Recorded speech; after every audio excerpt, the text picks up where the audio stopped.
Time now for Ask the Lawmaker, some rapid-fire questions. And we're joined today by two lawmakers, Congressman Jim Himes of Connecticut and Assemblywoman Shelley Mayer of the both Democrats who represent Yonkers, New York. Congressman, I want to start with you. According to the office of Senator Patrick Leahy, the head of the Appropriations and State and Foreign Operations Subcommittee, military aid to Egypt has been temporarily cut off with all the violence going on there. White House representative, though, said no specific decisions have been made at this point. Question is, should we be funding what is essentially a military government in Egypt? Should there be conditions on our support? The answer to that is no and yes. Look, we obviously have for a very long time had relationships with the generals in Egypt, and it served us quite well when Tahrir Square blew up and Mubarak was put out. You know, a lot of our people in Washington had relationships. They were on the phone with those generals, and actually there was no violence. Well, that, of course, went horribly wrong a couple of weeks ago. Now the generals, that government has killed 1,000 of their own people. And I can't imagine there's a U.S. taxpayer who says, I want my tax dollars to go to support the massacre of innocent people in Cairo. What is our focus in states like Egypt or Syria or other states where you have the removed government, the Morsi government, clearly had problems with the United States, was not a pro-U.S. government. The military definitely appears to be more pro-U.S., but they're killing their own people at an alarming rate. What's the more important focus, democracy or somebody who we can rely on as a partner in the region? Look, we're in a terrible box, right? Because Morsi was democratically elected and then did a lousy job governing, isolated the opposition. You had millions of people protesting in the streets. Of course, now we have generals who are murdering their own people. So we're in a terrible box where, frankly, we got to get comfortable with the fact that there's probably no good, maybe even no reasonable answer here. Here's where I come out, though. At the end of the day, we're a country that is special because we stand for certain ideals. Accountability of our government. We don't necessarily even need to say elections right off the bat. I mean, we've got to remember that societies that have never known democracy, it's going to take them a while to get there.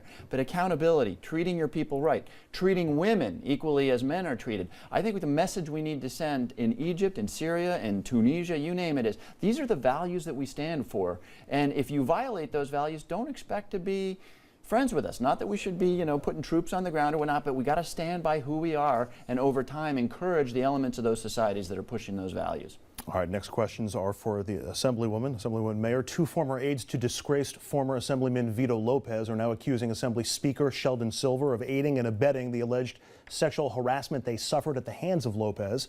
In a new court filing, they slapped both Lopez and Silver with sexual harassment suit in Manhattan federal court. Only months before Lopez hired the two women, three others who also worked for Lopez also complained to the Assembly's counsel that they were being sexually harassed. That's when Silver allegedly orchestrated a secret settlement between the two of them and reassigned the third. Is it time? You're an Assemblywoman, a Democrat. Right. He's your speaker. Correct. Does he have your support to remain Speaker of the State Assembly? Well, I think the first thing is he did not handle this correctly, and he acknowledged it. We can't have a place of employment where parents are nervous about sending their young women age 25 to go up to Albany to have this opportunity of a lifetime to be an intern in a state capitol and be worried about the environment. We cannot have that. It's not tolerable. I think he made a mistake not taking the first complaints as seriously, absolutely filing with the Ethics Commission, and ostracizing and doing everything within his power to get Vito Lopez out of the picture. Unfortunately, it took till these other women complained, and I think that's a terrible mistake. I think he acknowledged it. He said we're changing the policies. We are changing the policies. We're going to have much more aggressive review, as we should have always had. So I fault the Speaker. I fault the staff. I'm hopeful that we are going to turn the page and do better. I will wait and see over the next few months. We don't go back to Albany till January, and then it'll be the time to really review and make a decision. So you're reserving judgment on whether he should remain Speaker? I think it's premature to say as if we're voting. We're not voting. I have been loyal to the Speaker. He's been a very good person in terms of advocating for the issues that my constituents care about and that I care about on their behalf. He made a mistake here. Let's see how it plays out. There was a substantial push on a women's rights agenda in Albany in the last session. Can Speaker Silver still, with all of these accusations around him, push through that agenda effectively, or does it tarnish the image of the party in Albany? Well, I think that agenda was driven by the women legislators, and we passed all 10 points in the Assembly. The Senate did not. They broke up the bills, and they refused to do the one bill that really just put into law the federal provisions under Roe v. Wade that apply to abortion. We've done our job. We passed all 10 in a single bill. I hope the Senate joins us. I hope there's an opportunity to get to a point of agreement, and we ought not to go to war about that. All right, up next, policing Wall Street. 3 years after signing Dodd-Frank into law, critical parts remain unenforced. At a private White House meeting this week, President Obama told the nation's top financial regulators they must work to prevent a repeat of the 2008 financial crisis. Congressman, this is right down your alley, both with your background on Wall Street at Goldman Sachs and your position on the Financial Services Committee. Is too big to fail still in place, and what can be done to stop too big to fail among our banks? Well, Dodd-Frank put in place all kinds of measures that did not exist prior to the 2008 meltdown to try to do away with the concept of too big to fail. Of a bank that is so big that gets itself into trouble, it goes down and it requires either a bailout or that we risk bringing down the economy. So what's happened? Banks are now holding a lot more capital than they were in 2008. They're not in an awful lot of businesses that they were into that they shouldn't have been into. And by the way, it wasn't just banks, right? It was AIG and derivatives, AIG, an insurance company that helped bring down the system. Lehman, Bear Stearns, these weren't banks, right? These were brokerage houses. So all of those entities now, the ones that are systemically important, are monitored by a systemic monitor. Their capital is higher.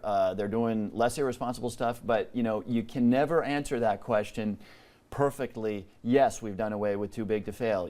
It is true that bankers hire very expensive lawyers who find ways around regulations. Lobbyists try to water regulations down. So is there no risk in the banking system? No, obviously there's still risk, but we're a heck of a lot better off than we were in 2006. Was in a Twitter debate with one of our viewers, Owen, who's a regular viewer, talking about responsibility of lawmakers on this issue. You have a background, again, on Wall Street or with Goldman Sachs. Some of your larger campaign contributors in the past have come from the financial services industry. How can voters know that the influence of financial companies on lawmakers still leads to lawmakers having the best interest of people as opposed to those financial firms? Well, I mean, let's be blunt. They can't know that, right? And in fact, if they're responsible and critical and thinking about their system of government, they ought to be a little suspicious of that, which is why if we had any brains, as a nation, we would be, or frankly, I should say it as a Congress, not as a nation. I think most people support this, but we would do very serious campaign finance reform. Now, look, I know most of my colleagues, maybe not all, but most of my colleagues are good people. Yes, they have to play the game of taking money. Now, look, I represent a very financial service intensive district. Guess what? A lot of my people care about it. They support me. But nonetheless, that's not a good system. At best, it is a huge waste of time for lawmakers. At worst, it leads to corruption and to questions of conflict of interest. So they can't be sure of that. And if they really care about that, they should push guys like me to pass serious campaign finance reform. Final issue. 2 years ago, New York State passed a law that requires tax-exempt groups that lobby the New York State government to reveal where they get their money. Sounds like a great idea, but now nonprofits that span the political spectrum are balking, saying that the disclosures could endanger their donors. Assemblywoman, one of those groups was NARAL Pro-Choice. They say if we reveal our donor lists, our donors could be at risk. They could be the targets of attack or intimidation. What should the limits be when it comes to who's allowed to hide where their money is coming from? Well, I think the courts will ultimately decide what the limit is. You have this conflict between organizations where donors are really possibly at personal risk if their name and identity gets disclosed. And that it's conservative groups as well as liberal groups. There are issues that are so intense in our society that simply contributing $25 to some group puts you at risk. We have to respect that and try to find a balance. At the same time, the law is intended to get rid of this veil of secrecy with these groups that people thought were educational but turned out to be, in effect, lobbying and trying to influence legislation. So I think ultimately the courts are going to determine, but I think we're going to have to find that fine line. We don't want to put individual donors at risk. We want to encourage people to give to causes they support. At the same time, everybody can't be hidden because the law is irrelevant. But you even just said anybody could theoretically be the target if they wind up on the list, like an issue like guns that we were talking about before. Lots of passion on both sides. I think there are issues where a giver is at risk, potentially like guns. There are issues where people just disagree, and those are ones where they're going to have to disclose. For example, if you give to the Committee for Campaign Finance Reform or a committee against campaign finance reform, you're probably not at personal risk. You probably have nothing we need to worry about. But there are issues in our society that are amped up, like guns and abortion, and there's only a few of them. Marriage equality, the anti-marriage equality group asked also for an exemption. There are some issues that are so hot button, and now I think ultimately the courts are going to have to decide what does that line look like. Richard, Dominic, hope you enjoyed having this segment off. Absolutely. We're gonna Free pass. We're going to take a break here on RFL. When we come back, everybody's in on this one. The cost of college. With rising costs and more people taking out more and more debt, what, if anything, can be done to help the next generation get a running start on their futures? We're also asking you at home that question. Head over to Facebook and Twitter to sound off and join in our debate next. Stay with us.